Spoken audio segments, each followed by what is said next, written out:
आता कशाला चिडचिड करता व्हायत? एकत्र कुटुंब तुम्हासनीच पाहिजे होतं ना, घ्या आता एकत्र कुटुंबा. आता कसं स्वतःवर सर्व येत आहे, मी बोलतो ना म्हणून तुम्हाला माझं तोंड दिसतं. काय गो पूजा, सासूबाई बोलत होते तू माहेरी जाणार आहे. आता काय माहेरी जायचा घाटबीट घालू नकोस. तुझ माहितीये ना घरात माणसं ठेवलेत कामाला, त्यांची चहा पाण्याचा कोण करणार? नंतर जा काय त्या आरामात. अहो कुठे चाललात? बसा बसा इकडे या. तुमची बहिणीचा फोन आलेला मला. 10 दिवसांसाठी यायचं बोलत होती. तुम्ही तिला बोला आली येऊन दे, बोला 2 दिवस राहा आणि जा. जाऊ कुठे जाताय ते.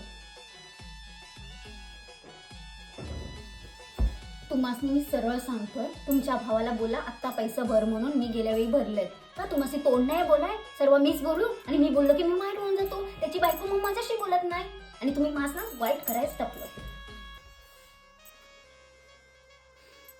कधी येणार आहात?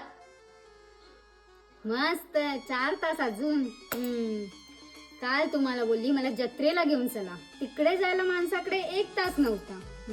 गावकीची जेवण करा. हा या या, खाऊन पिऊन या मस्त. नाही आलो तरी काय नाही, चला. ऐक गो पूजा, सकाळी उठून पहिला तर खाल्ला सारं, त्याच्यानंतर तुझं जर करायचं तर कर. माझं डोकं दुखतंय, माझ्याच्यानं काय होणार नाही.